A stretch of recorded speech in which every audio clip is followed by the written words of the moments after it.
Bribtu FN dijerat pasal kekerasan dalam rumah tangga yang mengakibatkan suaminya Bribtu RDW tewas.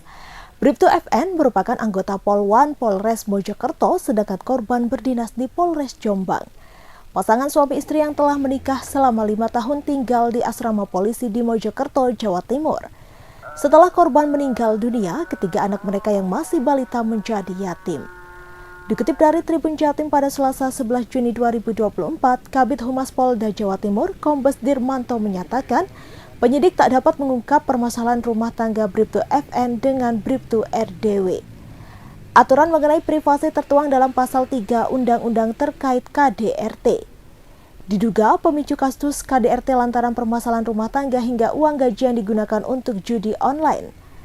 Ia meminta masyarakat untuk tak menyebarkan informasi hoaks terkait permasalahan rumah tangga tersangka. Akibat perbuatannya, Bribtu FN dapat dijerat pasal 44 ayat 3 subsider ayat 2 Undang-Undang Nomor 23 Tahun 2004 tentang KDRT dengan ancaman hukumannya maksimal 15 tahun penjara. Kini, ketiga balita berada di Pusat Pelayanan Terpadu Rumah Sakit Bayangkara lantaran Bribtu FN masih memberikan air susu ibu atau ASI. Sebelum kejadian, Bribtu FN meminta ART membawa ketiga anaknya keluar rumah agar tak melihat kasus tersebut.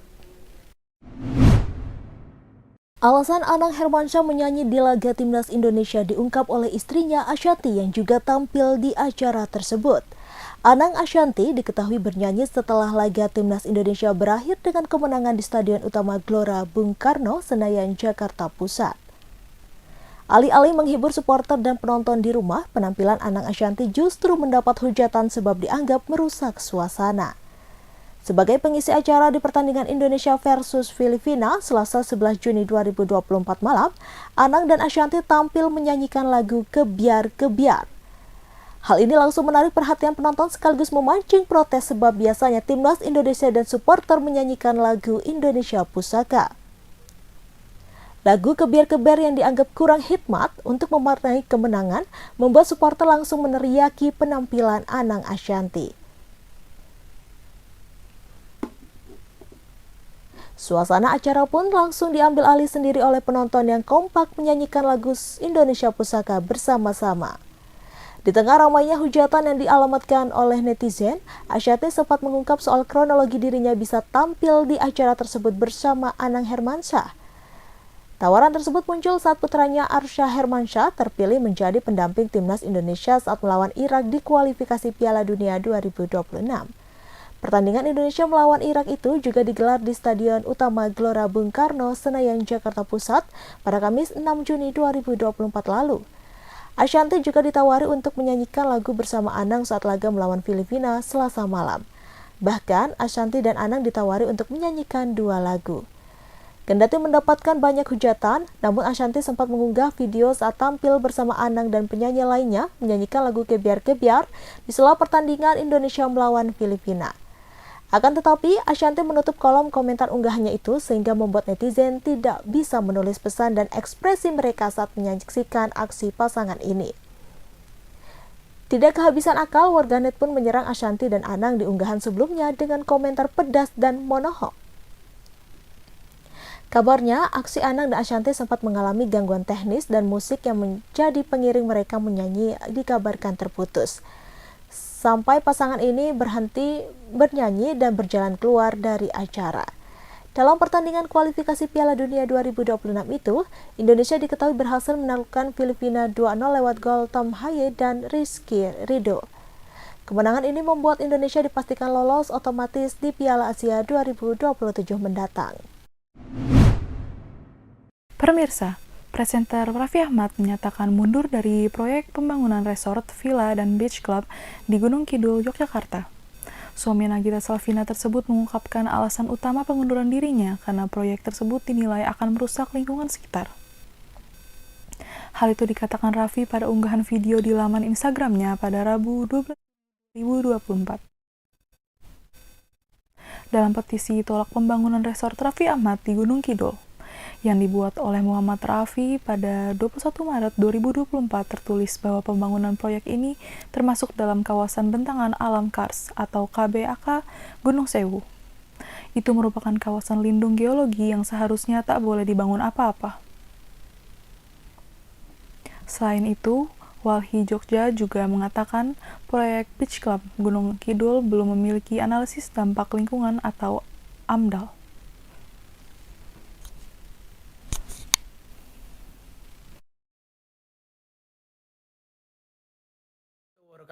Saya Raffi Ahmad, saya ingin menyapa seluruh masyarakat Indonesia.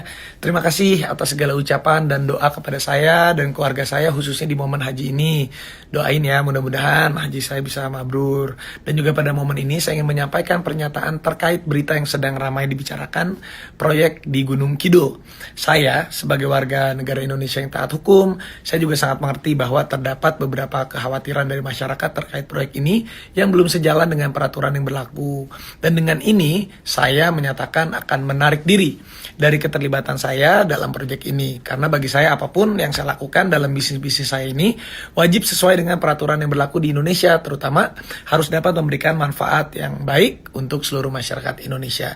Jika hal ini memang belum memberikan manfaat serta dapat menimbulkan kerugian bagi masyarakat dan lingkungan, saya akan menarik diri dari proyek ini. Dan saya berharap pernyataan yang saya sampaikan dapat memberikan kejelasan terkait berita ini. Sekali lagi terima kasih atas perhatiannya dari rekan-rekan semua. Semoga kita semua dalam keadaan sehat walafiat dan terus semangat untuk memajukan Indonesia tercinta. Dan doain saya supaya saya juga menjalankan ibadah haji di sini dengan tenang. Salam untuk semuanya. Assalamualaikum warahmatullahi wabarakatuh. Presiden Jokowi dan Ibu Negara Iriana Joko Widodo turut menyaksikan laga Timnas Indonesia melawan Filipina.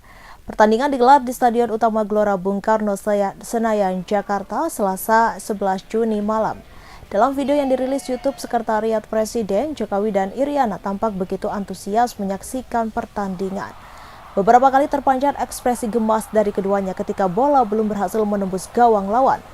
Namun Presiden Jokowi dan Ibu Iriana tampak tersenyum lebar hingga bersorak saat pemain Timnas mencetak gol.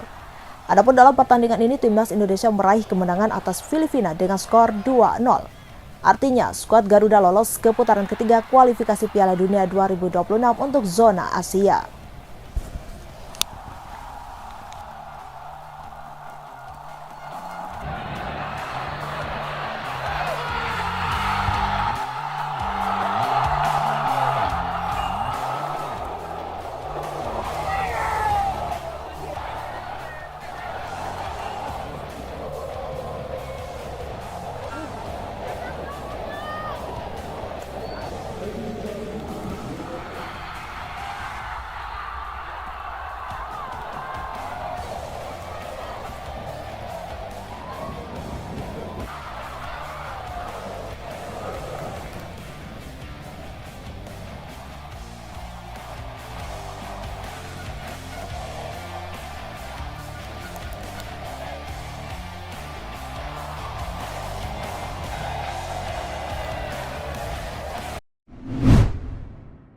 Menteri Luar Negeri Amerika Serikat Antony Blinken menyampaikan terima kasih kepada Indonesia atas dukungannya terhadap proposal gencatan senjata di Gaza.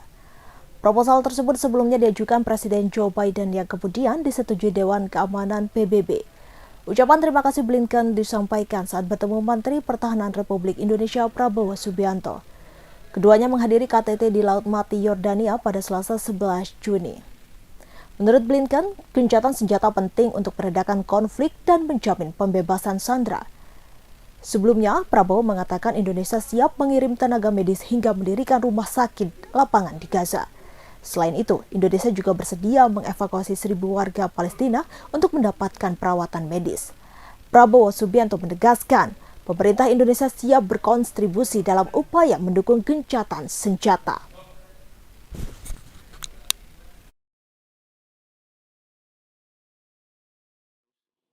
Recently announced by the President of the United States, Mr. Biden. This calls for an immediate ceasefire and subsequent phases leading to a real and lasting solution to the Palestine issue. Indonesia is ready to contribute to all efforts that can lead to this ceasefire, this immediate ceasefire, and to take part in all the phases following such an immediate ceasefire. Dewan Pimpinan Wilayah Partai Kebangkitan Bangsa atau DPW PKB DKI Jakarta resmi mendukung Anies Baswedan di Pilgub Jakarta 2024. Ketua DPW PKB Jakarta Hasbiallah Ilyas mengatakan, dukungan itu dikeluarkan setelah pihaknya mendengar aspirasi di wilayahnya mulai dari tingkat ranting PAC, DPC hingga DPW. Hal itu Hasbiallah ungkapkan pada Rabu 12 Juni di kantor DPW PKB Jakarta Timur. Hasbiallah mengatakan bahwa Anies merupakan calon tunggal yang didukung oleh mereka. Sebelumnya, nama Anies Baswedan yang disebut bakal kembali maju di Pilgub Jakarta memasuki babak baru. Usai PDIP yang menyatakan ketertarikannya, Partai Kebangkitan Bangsa tengah menyusun uji kepatutan dan kelayakan untuk Anies Baswedan.